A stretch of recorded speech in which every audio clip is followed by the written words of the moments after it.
find where your problems are in the remaining 97% or something along those lines. Wow. Well, the funny thing is, they're not up to 500 people.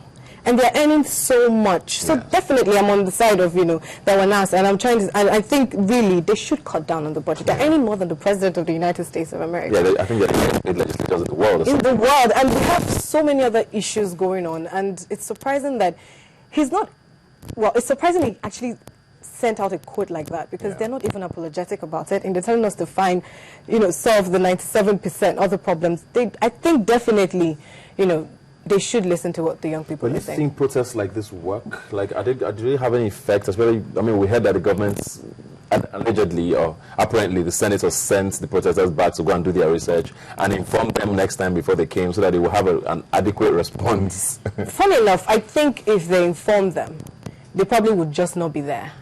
Protests, they haven't been too successful, but I think it depends on how much we follow through with these things. Occupy Nigeria did work, and we might not have as many people as we had then, but I think if they continue, and maybe just so that we can see if it would work, let them actually follow through on what was said. Let them go, inform them when next they're coming, and let's see whether they will actually give a good response.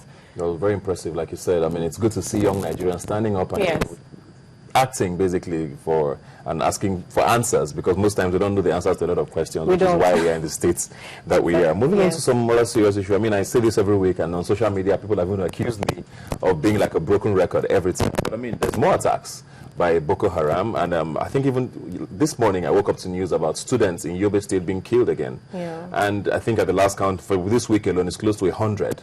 It's become like a recurring thing. Every week about 100 people die in Nigeria with no answers.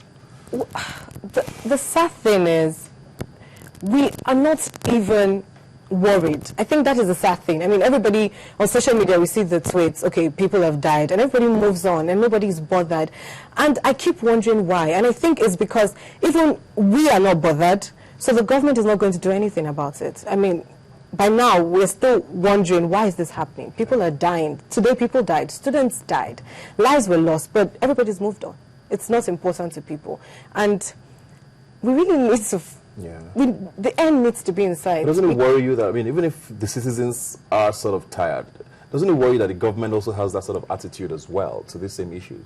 Well, I think if the citizens themselves are not continually complaining and asking questions, if everybody is going to sleep and not wondering or not trying to find out what's happening, I don't know if the government is going to do anything about it. It's a very sad time. The president of the Federal Republic of Nigeria, Goodluck Ebele Jonathan, will be having a presidential media chat later on today, so hopefully he's going to give us a few answers to some of these questions. I think it's about 7 p.m. and I think all of these stations are going to be on it, so please tune in.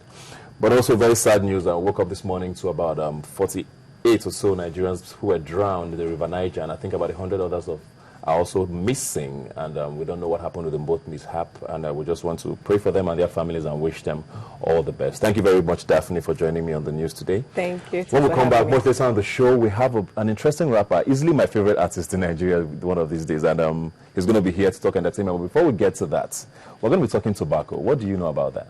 Don't go anywhere. To vconnect.com. Information whenever, wherever. vConnect is the largest local search engine in Nigeria, with more than 700,000 businesses listed and over 1 million active users. And now, vConnect is available on the go with our new fantastic app for Android and BlackBerry smartphones. The quick search function allows you to search your local area for any product, service or business. Detailed information is available about each business, reviews, photos, videos, directions, contact details and lots more. Quickly create a list of your favorites from any category of your choice.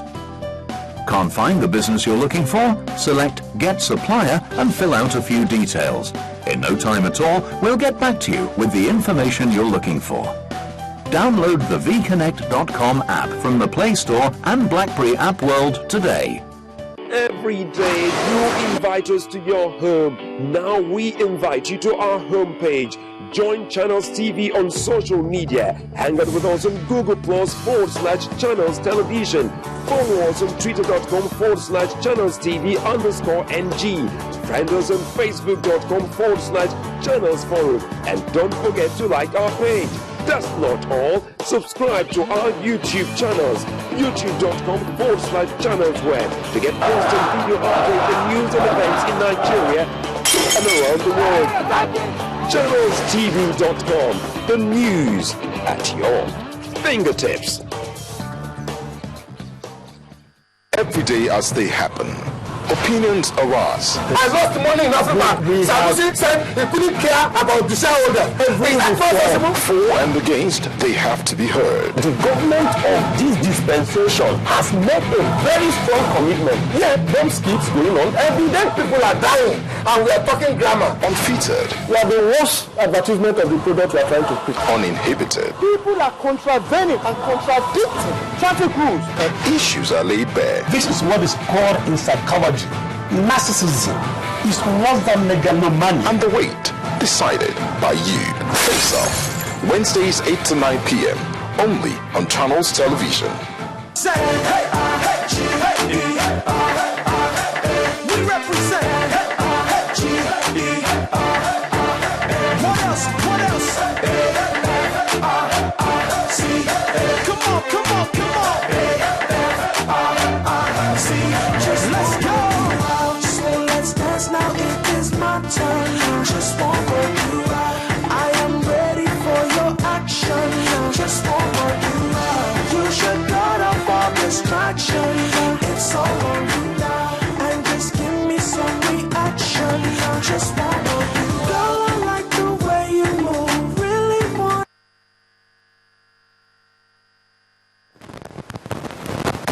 Welcome back. Now we're going to be talking smoking and tobacco and all of those issues around those issues. And I have here with me three very interesting guests here. To my immediate left, Mr. Bode Oluwafemi, Director of Corporate Campaigns, Environmental Rights Action. Good afternoon. You're very welcome. Olamide Egbayelo. Don't tell me I murdered your name now. I tried. Tobacco Control Project Manager, and of course, Benga Sheson, the Benga Sheson, Paradigm Initiative Nigeria. Thank you very much for being here. You're wearing a shirt that says Tobacco Control, Save Lives and Say No to Tobacco. What is that about? Okay, so I'm sure the expert will definitely talk about it, but I think what caught my attention was the numbers. It's about 600,000 per annum on the continent. 6 million actually. In fact, so let's even say that was only 600. If it's 6 million people who die annually to this habit, you know, related diseases to this habit, you know, what the calculation I even did was with 600,000, and it came to 2 Airbus 380 planes per day.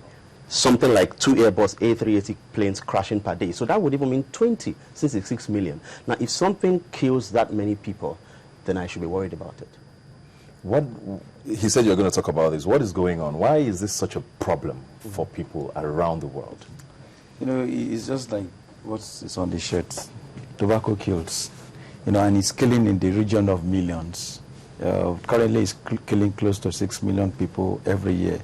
And the sad story about that number is that 70% of those deaths occur in developing countries, where Nigeria is ranked.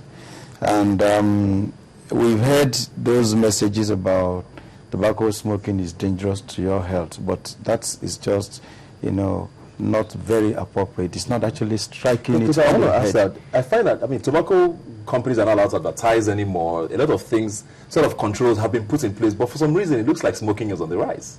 Yeah, smoking is on the rise because there are so many things that they do underground. You know, like, for instance, in Lagos, they do what is called smoking, they do what we call, well, we have termed secret smoking parties, all right? Cigarette is still extremely cheap in Nigeria. Now, they still do promotions, and you see some of those, not billboards anymore, those posters that they paste at their kiosk, and they go to universities to hand out cigarettes.